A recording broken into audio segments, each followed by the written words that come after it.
you so much for making us part of your day today.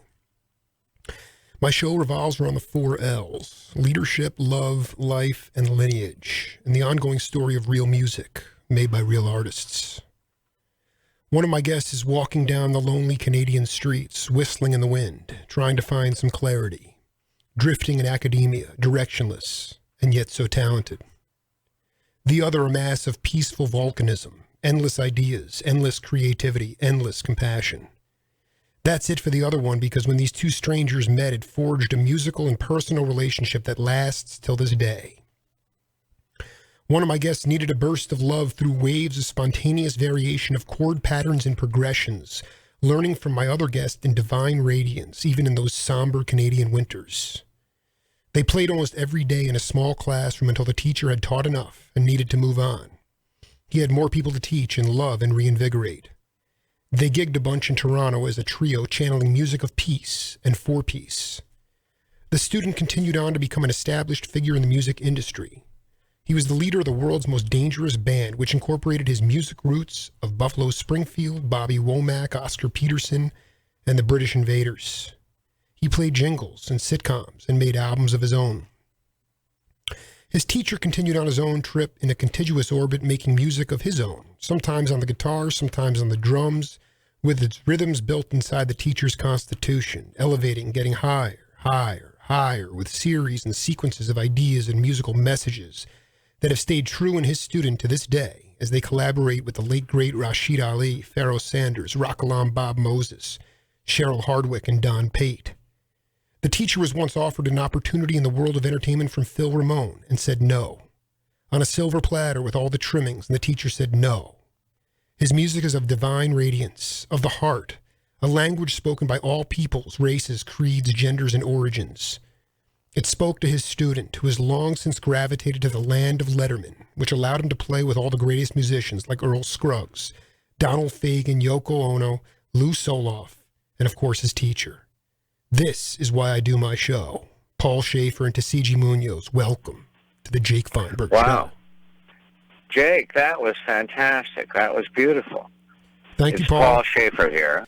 You know, as a 37-year-old father of 2, I was hoping you could talk about a specific example early in your career as a leader where you weren't totally secure with yourself as a leader, but there was you used some nuance to get something done that gave you confidence that you could be a great leader. Oh, well, that's, you're asking as a person to philosophize, as the great philosophers have done, and it took them their lifetimes, and we're never able to answer a question like that. All I can tell you is you make mistakes, and just like anything else, you try to learn from your mistakes. You're constantly learning. You've got to be a student of humanity as well as a student of music. And, when you mentioned I was drifting in academia. I was a philosophy and psychology major at the University of Toronto when I met Tisziji. And I think that my what I learned in sociology does help me. It helps me as a band leader, it helps me try to understand human behavior, what humans need. Everybody wants to be encouraged. Everybody wants to be told that they've done a good job. So, and you've got to try to do that while at the same time asking for the person to do an even better job. That's the dichotomy, and that's the sort of tight wire that you have to walk. Tisziji, are you with us? Yes, can you hear me? Who, Tisziji? There he is. Yeah, there he is. We got him now, baby. How are you, Tisziji? I'm good. I'm better now that we're plugged in. So we're joined here by 2 incredible musicians and philosophers, whether Paul Shaffer wants to admit that or not. But Paul, I want to ask you something. Prior to meeting Tisziji, were you aware of the spiritual quality of music? Yes, I was aware that it existed. I didn't know how to crack it, though. I didn't know, I didn't have the first idea of what the language was and how people communicated communicated on this spiritual plane. But as you mentioned in that beautifully eloquent introduction, one morning I was walking along at about 6 a.m. trying to clear my head, and I heard music coming from a guy, a Latin-looking cat sitting on a stoop, playing an acoustic guitar. I'd never heard anything like it. It drew me to it. The music drew me to it, and the man drew me to him. And there must have been something spiritual going on, because we played together that very morning, and we've been playing together ever since. Do you? How were you aware of this? How were you aware of the spiritual quality of music? Just through seeing certain cats? Because I mean, Toronto was a bastion of activity up there. So you were searching for it, but how were you even? That's right. Seeing certain cats, hearing certain cats on record and live, playing a kind of music that attracted me, but I didn't know why, and I didn't know exactly what was going on, but I knew that there was something otherworldly going on.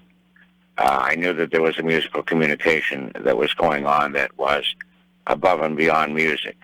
I didn't know why. When I started playing with Tisziji, he slowly explained to me some of these tenets. He took me back and started me off learning jazz standards, teaching me how to play them. Songs that I had heard from my parents' record collection, but I didn't have the slightest idea of how to play. He taught me how to play bigger jazz chords and how to play some of these songs that I'd always wanted to know how to play. And then he said, now that I've taught you these bigger chords, I want you to forget about them, because we're going to play only one chord now. And that's what we did. And we saw and found all the spiritual intricacies within one chord of music. That's all Tisziji needs in his music, is one chord. He plays so many, of course, so many more than that, but really he can do all he has to do with just one. These are the kinds of things that he taught me. One of the things that he showed me that first morning, back in, I think it was about 1969, was When Sunny Gets Blue. Another one that we used to play was Emily. Night Has a Thousand Eyes. Those are three of the tunes that we used to play in our little combo. Sometimes our combo was just the two of us. Sometimes it added a drummer, sometimes a bass player and a trumpet player. Oh, my God. And we used to play these standards. And then gradually, Tisziji weaned us off these standards. And we would just play, we would play our favorite things.